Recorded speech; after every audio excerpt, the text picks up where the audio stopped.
들어가기 위해서 이제 필요한 개념들이 있습니다. 기회의 비용이라는 컨셉 개념이 하나 있고요. 그 다음에 희소성의 원칙이라는 개념, 매우 중요한 원칙인데 요거 시험에도 자주 나오는 출제 경향에도 나오기 때문에 중요합니다. 그래서 하나하나 살펴보도록 할게요. 자, 먼저 이제 희소성의 원칙에 대해서 말씀을 드리도록 하겠습니다. 희소성의 원칙. 희소하다라는 단어 좀 생소한 단어긴 할 텐데 뭐 지나가다가 한두 번 정도 얼핏 들으셨을 것 같기는 해요. 희소성이 무엇인지부터 좀 설명을 드리도록 할게요. 희소성이란 인간의 필요나 욕구에 비해서 이를 충족시켜줄 자원이 부족한 상태를 지칭합니다. 이게 바로 희소하다라는 겁니다. 여러분, 희귀하다라는 단어랑은 약간 뉘앙스가 달라요. 희귀한 거는 그냥 진짜 부족한 거야. 정말 없는 거야.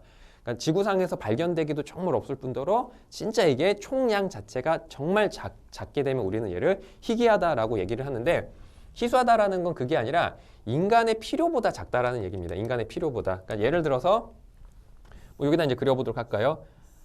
자원량이 되게 많아. 자원량이 이만큼 있는데 부존 자원량이 어느 정도 있습니다. 그런데 인간의 욕구가 그거보다 더 커요. 그러면 우리는 얘를 희소하다라고 이렇게 이름을 붙입니다. 즉 예를 들면은 그 아마존의 밀림 되게 많죠. 뭐 한반도 면적의 몇십 배잖아요. 거기 밀림들이 빼곡하게 차 있습니다. 그러니까 목재, 아마존에 있는 목재의 양은요, 그 몇 조 톤 정도 되지 않을까요? 뭐 양이 무지무지 많겠죠. 하지만 이렇게 나무라는 자원을 필요로 하는 인간의 욕구는 그거보다 훨씬 더 큽니다. 그렇기 때문에 이런 목재라든가 나무 이런 자원들은 희소하다라고 표현을 할 수가 있겠죠. 즉 이 부존 자원 양의 절대적인 크기가 많고 적음으로 희소성을 판단하는 게 아니다라는 얘기입니다. 희소성은요, 상대적인 가치예요. 즉 인간의 욕구보다 이 자원량이 많으냐 적으냐에 따라서 이 자원은 희소하냐 희소하지 않느냐를 이렇게 기준을 삼을 수가 있다라는 겁니다. 즉 희소성은 상대적인 개념이다라고 생각을 하셔야 되는 거예요. 자, 그럼 희소하지 않은 자원도 있을까요? 그럴 수 있겠죠. 예를 들면 우리 산소, 공기. 산소 정말 필요하죠. 이 산소 없으면 모든 지구상의 생명체들이 대부분이 그냥 몰살하게 될 텐데 말이죠. 산소 정말 필요한 자원입니다. 그런데 인간의 필요로 하는 양은 얼마일까요? 하루에 우리 필요한 산소 양 한 요 정도만 있으면 되지 않을까요? 인간의 필요 양입니다. 뭐 하루에 딱 그 정도 호흡만 하면 되잖아요. 뭐 하루에 생존을 위해서 필요한 산소만 있으면 되지 그거보다 더 많이 있을 필요는 없겠죠. 하지만 지구상에 존재하는 산소는 다행스럽게도 아직까지는 인간의 필요 양보다 더 초과하고 있습니다. 그렇기 때문에 산소는 정말 생존을 위해서 필요한 요소긴 하지만 다행스럽게도 희소한 자원은 아닙니다. 근데 모르죠. 나중에 이제 이런 식으로 자원이 희소하지 않다. 다행히 인간의 필요한 양보다 넘쳐난다라고 하면은 우리는 걔를 무상재다라고 이름을 붙입니다. 무상재.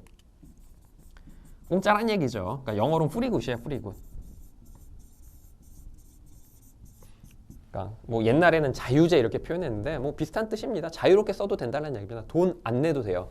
즉 이러한 무상재 같은 경우는 인간의 수요보다 공급이 훨씬 더 넘쳐나기 때문에 넘쳐나서 우리 경제학의 두 번째씩 뭐라고요? 흔하면 싸진다. 근데 너무 흔해. 그러니까 시장 가격도 책정이 안 돼. 그냥 다 공짜로 쓰면 되는 거죠.